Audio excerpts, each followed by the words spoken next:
오늘은 끝까지 행복한 인생이라는 제목으로 말씀 전하겠습니다.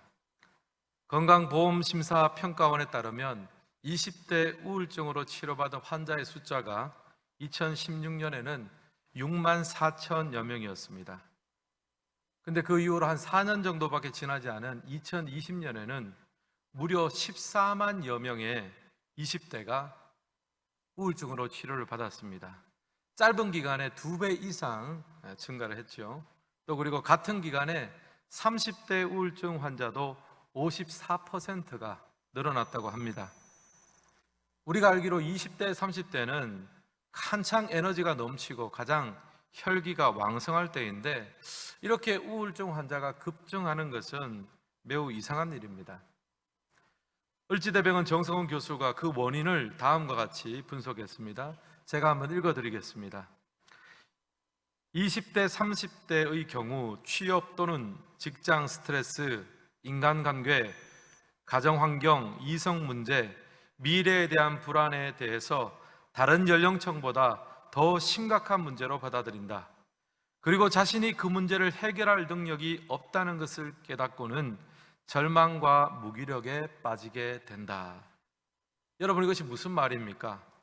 20대, 30대 때는요, 취업에 대한 스트레스도 있고 또 직장에 들어간 사람들은 그 직장 안에서의 인간관계 때문에 또 어려워합니다. 또 아직 미래에 대한 여러 가지 불안함도 남아 있습니다. 이런 문제들이 굉장히 크게 와닿는다는 거예요. 그런데 정작 이 문제를 해결할 수 있는 능력이 자신에게는 부족하다는 것을 깨닫게 됩니다. 이제 현실을 직시하게 되는 거죠. 처음으로 현실을 직시하게 됩니다. 그래서 이것을 해결할 만한 능력이 내게는 없구나, 부족하구나, 이 사실을 절감하면서 이 시간이 지속이 되면 무기력에 빠지고 결국에는 우울증에 걸리게 된다는 사실입니다. 제가 이 설교를 준비하면서 문득 책 제목 하나가 떠올랐습니다. 30 잔치는 끝났다. 최영미 시인의 시집인데요. 제가 이 시집의 내용은 잘 모릅니다. 하지만 책 제목만 들어도 어떤 느낌인지는 알 것 같아요. 나이 30, 젊음의 잔치는 끝이 났다는 것입니다. 이제는 현실로 돌아오라는 그런 이야기가 아니겠습니까? 여러분, 우리의 인생도 잔치에 비유해 볼 수 있습니다. 특별히 우리가 하나님을 믿는 백성들의 삶은 더욱 그러합니다. 우리가 하나님의 통치와 다스림 가운데서 주님이 주시는 감사와 기쁨으로 충만한 잔치집과 같은 그런 삶을 사시기를 주님의 이름으로 축복합니다. 우리가 또 개인적으로 적용을 해보면요, 우리가 건강하고 또 우리가 하는 일이 잘 되고 보람 있는 그런 삶을 살기를 원합니다. 또 우리 가정을 생각해 보면 우리가 함께 양육하는 자녀들이 사랑과 신뢰 속에서 자라나고 하나님의 꿈과 비전을 발견하며 성취하는 그런 가정이 되기를 우리가 바랍니다. 우리 중에 그 누구도 이런 잔치가 멈추기를 원하는 사람은 아무도 없습니다. 또 저는 목사니까요, 교회에도 한번 적용해 볼 수 있습니다. 매 예배 때마다 은혜와 감격이 넘치는 예배를 드리기를 원하고요, 우리 주일학교가 부흥을 하고 다음 세대의 믿음이 우리의 믿음보다 훨씬 더 나은 꿈을 꾸고 있습니다. 그런데 여러분, 이런 꿈, 이러한 잔치가 계속해서 이어지기를 원하는데 우리 가운데 그 잔치를 중단시킬 만한 문제와 어려움들이 자꾸 발생하는 거죠. 우리는 지난 2년 반 동안 코로나 때문에 굉장히 고생을 했습니다. 코로나로 인해서 현장 예배와 여러 모임들이 굉장히 어려웠습니다. 또 대한민국을 보면 출산율이 전반적으로 저하고 있습니다. 그 다음 시대에 대한 우리가 소망들을 가지기가 참 어렵게 되었습니다. 그리고 이 세상은 세속화되어 가고 거기에 푹 젖어서 살아가는 우리의 신앙을 바라봅니다. 분명히 잔치가 중단될 위기에 처해 있습니다.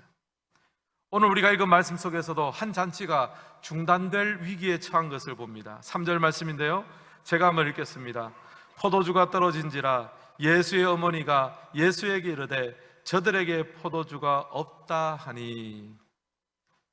예수님과 예수님의 어머니 마리아는 한 혼인잔치에 초대를 받았습니다. 아마 친척 집에 혼인잔치인 것 같습니다.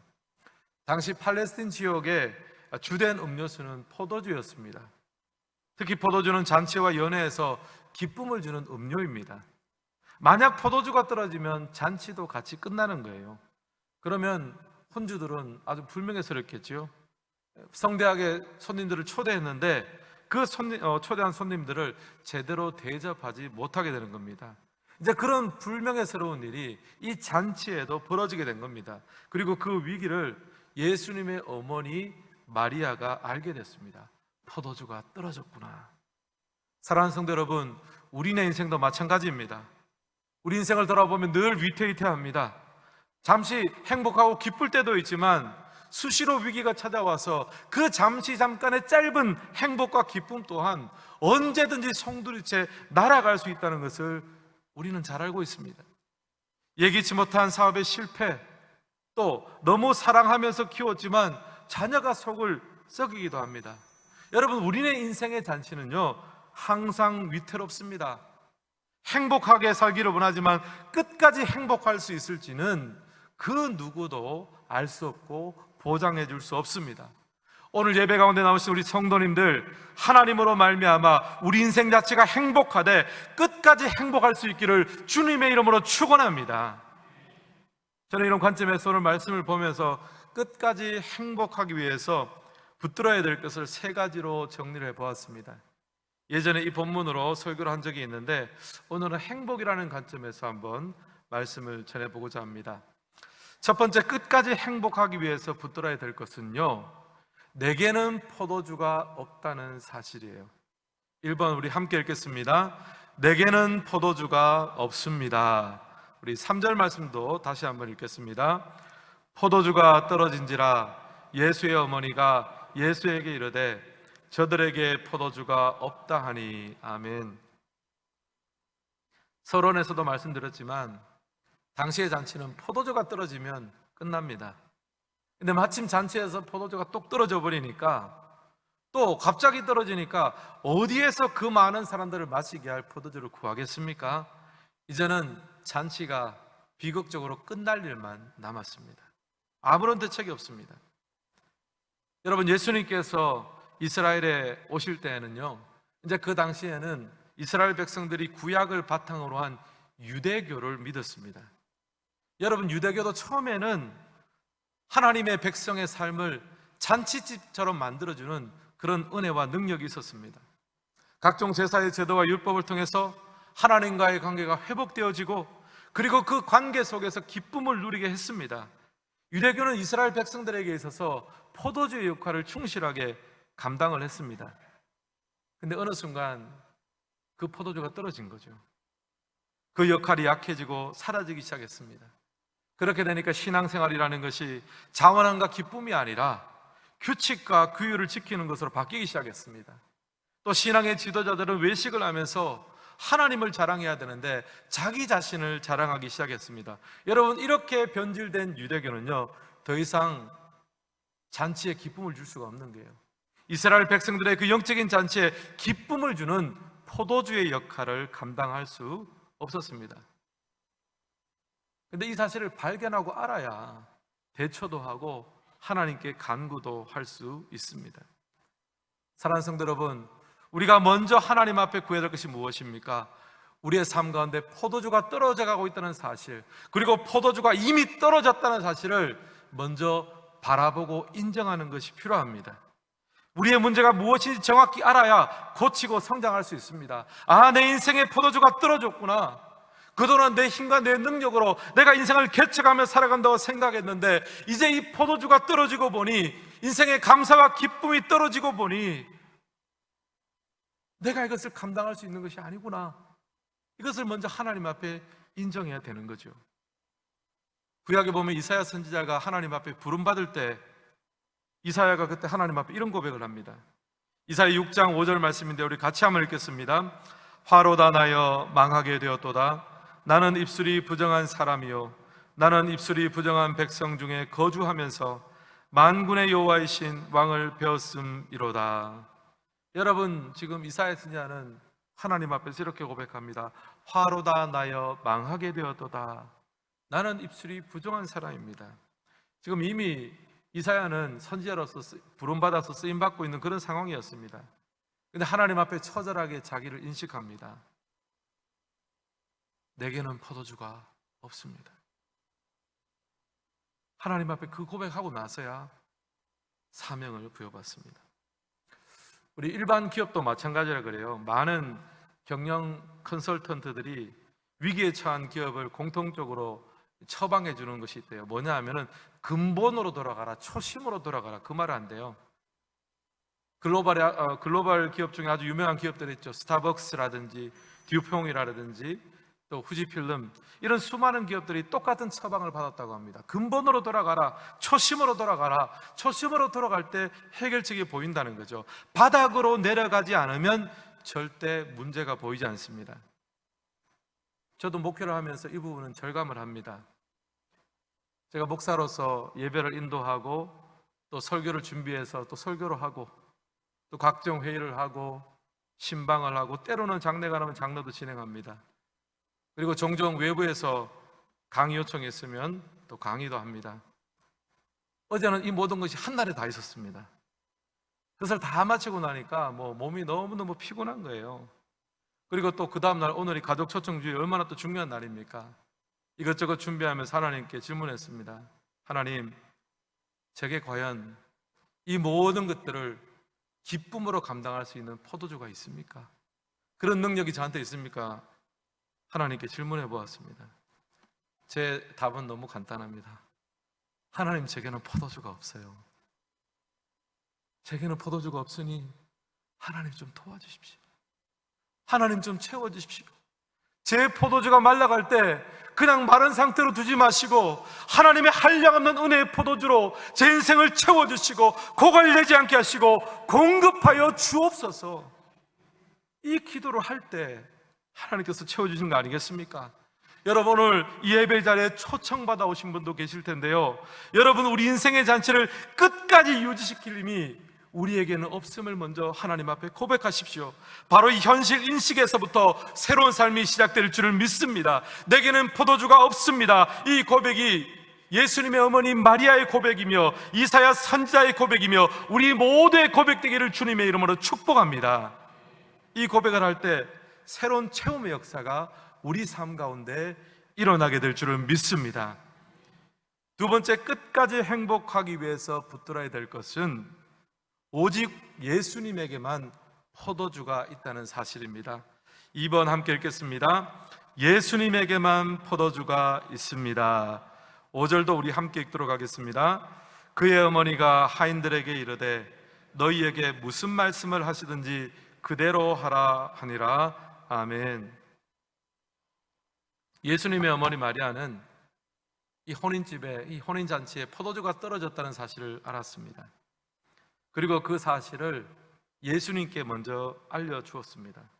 근데 여러분, 이 포도주가 떨어졌다는 사실은 사실 손님으로 오신 예수님께 먼저 알릴 것이 아니라 그 연회를 주관하는 연회장에게 알려줘야 합니다. 그러면 연회장이 그 얘기를 듣고 어떻게든 좀 대책을 세울 거 아니겠습니까?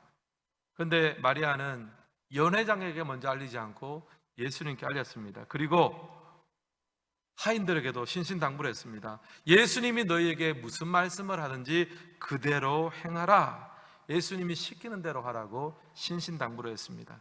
왜냐하면 예수님만이 대안이고 예수님만이 진정한 해결책을 주실 분임을 확신했기 때문입니다. 여러분, 이렇게 한번 상상력을 발휘해 생각해 보세요. 만약 마리아가 연회장에게 알렸으면 어떻게 되겠습니까? 제 생각에는요, 그 혼인잔치장이 싸우는 곳이 됐을 거예요. 왜냐하면 연회장 입장에서는 이렇게 이야기할 겁니다. 내가 분명히 포도주 넉넉하게 주문하라고 했는데 주문 담당 누구냐? 그러면서 막 문책하고 책임 소재를 밝힙니다. 그러면 주문 담당이 말하겠죠. 저는 충분하게 주문했습니다. 그런데 이 포도주를 하객들에게 직접 나누어주는 사람, 서빙하는 사람들의 문제입니다. 너무 과하게 나눠준 것 같아요 하면서 또 하인들을 닥달했을 거예요. 잔치집이 순식간에 책임 소재와 분쟁의 장으로 변하게 됩니다. 여러분, 예수님이 아닌 다른 곳에서 문제 해결책을 찾으려 가면요, 이런 어려움을 겪게 됩니다. 여러분, 우리 사람들은요, 본성적으로요, 어떤 문제를 해결하려고 하면 그 문제의 해결책을 내가 아닌 다른 사람에게서부터 발견하려고 해요. 그럼 남는 건 뭡니까? 서로 책임을 전가하고 원망하고 상처받는 것만 남게 되죠. 이사야 선지자는 이사야 31장 1절에서 이렇게 이야기합니다.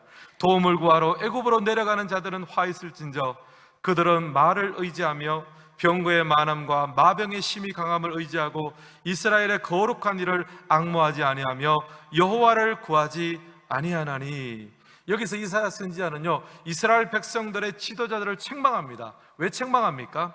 하나님이 아닌 다른 곳에서 문제의 해결책을 찾으려고 했기 때문이에요. 무엇을 의지하려고 했습니까? 고대 전쟁이니까 말의 숫자가 어느 정도냐, 또 얼마나 강한 마병을 가지고 있느냐, 또 병거는 얼마나 많으냐, 그리고 이 모든 것을 공급해 줄 수 있는 애굽, 이집트의 특사를 파견했습니다. 하지만 돌아오는 것은요, 정치적인 계산과 배신뿐이었습니다. 애굽에서도 포도주를 구할 수는 없었습니다. 여러분, 똑같은 일이 우리 삶에서도 반복됩니다. 멀리 보지 마시고 여러분의 가정을 보십시오.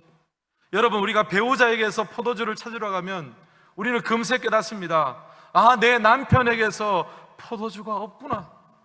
그리고 내 아내에게서 포도주를 발견할 수 없구나. 여러분, 남편 때문에, 아내 때문에 행복하려고 하면요, 여러분 반드시 실망하고 불행해질 수밖에 없습니다. 여러분, 사람에게서는요 포도주가 나오질 않아요. 잠시 있다가도 금방 사라집니다. 여러분, 자녀를 키우는 부모님도 마찬가지 아닙니까? 자녀에게서 기쁨을 찾으려고 해보십시오. 남는 것은 실망밖에 없습니다. 내 품 안에 있을 때 자식입니다. 조금 자라면 자기 인생을 살아갑니다.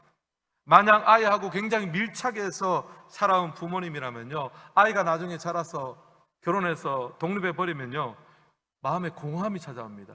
빈둥지 증후군이라고 그래서 굉장히 아이하고 밀착해서 그렇게 살았는데 갑자기 떠나버리면 인생이 다 무너지는 것 같아요.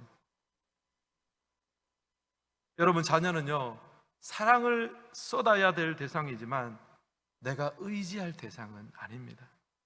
자녀에게서도 포도주를 얻을 수가 없는 거예요. 제가 최근에 한 성도님께 문자를 받았습니다. 이 성도님은 그동안 가정에서 굉장한 여러 가지 면에서 참 관계들에서 힘들어 하셨습니다. 여러분, 사실 사람 사랑하는 게 제일 힘들잖아요. 사람 사랑하는 게 제일 힘듭니다. 특별히 가족과의 관계가 그렇습니다. 가족은요, 가장 사랑하는 관계입니다. 하지만 그렇게 가장 사랑하고 가장 가까우니까 허물도 가장 많이 보게 돼요. 그래서 가장 사랑하지만 가장 상처도 많이 입는 것이 가정입니다. 근데 여러분, 이분이 하나님 앞에 기도하면서 깨달은 것이 있습니다. 이 모든 시간을 지나오면서 내가 사람에게서, 가족에게서 포도주, 사람을 의지하려고 했던 그 마음들을 내려놓고 이제 하나님 한 분만 의지하게 되어서 너무너무 감사합니다. 그 고백을 하셨습니다. 사람에게 기대했던 포도주가 끊어지니까 그 포도주가 누구에게서 공급됩니까? 하나님 한 분에게서만 공급된다는 사실을 깨닫게 된 것이죠.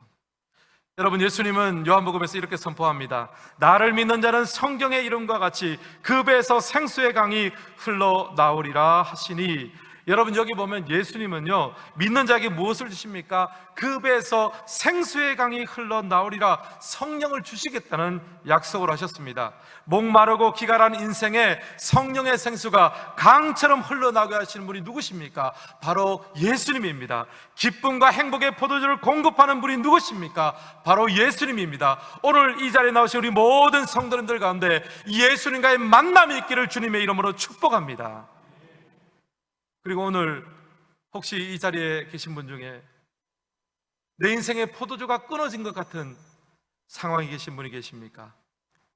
믿었던 사람에게 실망하고 기대했던 자녀에 대해서 서운한 마음이 들고 문제가 없을 줄 알았던 내 몸의 건강을 잃어갈 때, 여러분 혹시 포도주가 끊어져 가고 있던 상황에 계신 성도님 계십니까? 여러분 이제 눈을 돌려 예수님을 바라보십시오.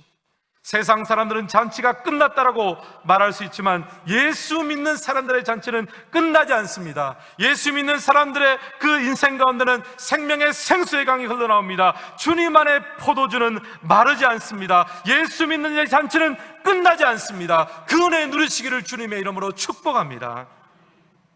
마지막으로 끝까지 행복하기 위해서 붙들어야 될 것은요, 예수님과의 이러한 만남이 우리에게 새로운 행복의 문을 열어준다는 사실입니다. 우리 3번도 같이 한번 읽습니다. 예수님과의 만남이 새로운 행복의 문을 열어줍니다. 앞서 끝까지 행복하기 위해서 붙들어야 될 것을 두 가지 말씀드렸습니다. 첫째는 내게는 포도주가 없다는 사실이에요.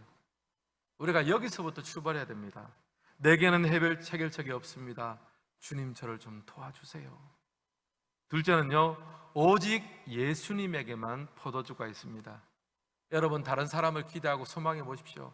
사람에게서 그런 것을 얻을 수가 없습니다. 상황을 통해서도 포도주를 얻을 수도 없습니다. 우리가 사람을 기대하고 의지하면 돌아오는 것은 실망과 상처뿐입니다. 오직 예수님께만 포도주를 얻을 수 있습니다. 그리고 마지막으로 예수님과의 만남을 통해서 우리 인생의 새로운 행복의 문이 활짝 열려지게 됩니다. 여러분, 오늘 본문을 보면요, 예수님의 말씀을 따라서 하인들이 돌 항아리에다가 물을 채웁니다. 포도주가 다 떨어졌는데 이상하게 돌 항아리에다가 물을 채우라고 합니다. 근데 나중에 그 물은 포도주로 변하게 됩니다. 이후에 연회장이 물로 만들어진 포도주를 맛보면서 이렇게 평가합니다. 요한복음 2장 10절 말씀인데요, 우리 같이 한번 읽겠습니다. 말하되 사람마다 먼저 좋은 포도주를 내고 취한 후에 낮은 것을 내거늘 그대는 지금까지 좋은 포도주를 두었도다 하니라. 아멘. 보통 잔치의 시작에 좋은 포도주를 내는 것 같아요. 그래서 사람들이 좀 취하면 좀 덜 좋은 포도주를 내는 것이 일반적이었던 것 같습니다. 그런데 이 포도주를 맛보고 연회장이 깜짝 놀랐습니다. 그리고 하는 말이 그대는 지금까지 좋은 포도주를 남겨두었도다. 근데 이 사람이 하나 모르는 게 있죠. 이것은 사실 물이었습니다. 물이었는데 주님께서 축복하셔서 그 물이 최상급 포도로 변했죠. 사랑하는 성도 여러분, 시간이 갈수록 쇠해지고 약해지는 것이 인생의 법칙입니다. 며칠 전에 둔 음식 깜빡 잊고 놔두면 나중에 상해서 먹지 못합니다. 이것이 자연의 법칙입니다. 그런데 여러분, 주님의 법칙은 달라요. 생명의 법칙, 성령의 법칙은 다릅니다. 주님은요, 물과 같은 인생, 무생무치에 아무런 영향력을 주지 못하는 물과 같은 인생도 바꾸어줘서 예수 그리스도의 향내나는 인생으로 바꾸어줄 줄을 믿습니다. 제가 우리 성도님들 만나면 깜짝깜짝 놀라는 분들이 있습니다. 멀리서 보면 굉장히 평범한 분들입니다. 적당히 연세가 들고 그럭저럭 사시는 보통의 분들입니다. 하지만 가까이 가면 달라요. 향기가 나요. 예수의 향기가 나고 은혜의 향기가 나고 사랑의 향기가 납니다. 사랑하는 성도 여러분, 그리고 오늘 초대되어서 이 자리에 오신 여러분들, 저는 간절히 소망하고 바랍니다. 여러분, 이 시간이 예수님과의 만남의 시간이 되어져서 물과 같은 무생무치의 인생이, 아무런 영향력을 가지 못하는 인생이 하나님 앞에 세워져서 정말 예수 그리스도의 향내나는 인생으로 주님 앞에 아름답게 쓰임받는 우리 모든 성도님 되시기를 주님의 이름으로 축복합니다. 제가 설교를 준비하면서 제 젊은 시절도 한번 생각해 봤습니다. 20대 때 신학을 처음 시작을 하려고 했는데 지금 돌이켜보면 오늘 이 말씀에 나오는 것처럼 맹물 같은 사람이었습니다. 아무런 향내가 없고 다른 사람에게 기쁨을 줄 수 있을 만한 것이 전혀 없었습니다. 내 몸 하나 챙기기도, 내 인생 하나 챙기기에도 버거운 사람이었습니다. 근데 부족하지만 주님께 저를 맡겨드리고 수십 년이 흘렀습니다. 이제 돌아보니 여전히 부족하지만 향기가 나게 했어요. 예수 그리스도 향기를 나게 하고, 부족하지만 연약하지만 조금씩 나눌 수 있는 은혜를 허락해 주셨습니다. 사랑하는 성도 여러분, 이 시간 주님과의 만남을 통해 예수님의 향내, 생명과 사랑과 은혜의 향내, 그 향내를 우리가 맡고 또 우리의 인생 가운데 그것을 마음껏 만끽하고 아름답게 증가하는 삶을 살기를 주님의 이름으로 축복합니다. 장현종 시인의 방문객이라는 시 중에 일부를 제가 인용해 드리겠습니다. 사람이 온다는 것 실은 어마어마한 일이다. 그는 그의 과거와 현재와 그리고 그의 미래와 함께 오기 때문입니다. 한 사람의 일생이 오기 때문이다. 한 사람이 온다는 것은 실로 어마어마한 일이래요. 그 사람의 과거와 그 과거의 경험과 경륜이 함께 따라오는 거고요, 현재 에너지와 기회도 가지고 옵니다. 그리고 미래 가능성까지 함께 만나는 것입니다. 그래서 한 사람이 온다는 것, 한 사람을 만나는 것은 실로 어마어마한 일입니다. 오늘 이 예배 자리에 나오신 성도님들, 특별히 초대받아 나오신 분들, 여러분 이 자리에 나오신 것은 실로 어마어마한 일이라고 저는 생각합니다. 왜냐하면 이 시간은 하나님과의 만남이 일어나는 시간이기 때문입니다. 주님께서는 과거에 우리의 허물을 용서하시고 치유하십니다.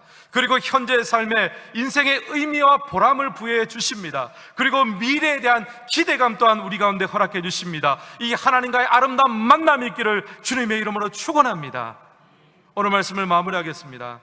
여러분, 지금까지 물과 같은 인생, 아무런 영향력 없는 그런 인생을 사셨습니까? 존재감 없이 사셨습니까? 괜찮습니다. 이제부터라도 예수님께 여러분의 삶을 맡겨드리시기를 바랍니다. 주님께서는 여러분의 삶을 향내나는 인생으로 만들어 주십니다. 우리의 인격에 주님의 인격이 묻어나게 만드시고 내 입술에 주님의 입술의 향기가 배어지기를 원합니다. 그래서 포도주가 떨어지고 끝장난 잔치 같은 우리 인생 가운데 새로운 행박이 시작되는 이 예배가 되기를 소망합니다. 예수님으로 인해 우리 인생에, 우리의 가정에, 우리의 교회 가운데 잔치가 이어지게 하여 주옵소서. 그렇게 기도하시고 주님의 향내나는 삶을 사는, 끝나지 않는 행복을 경험하는 여러분 되시기를 주님의 이름으로 축원합니다.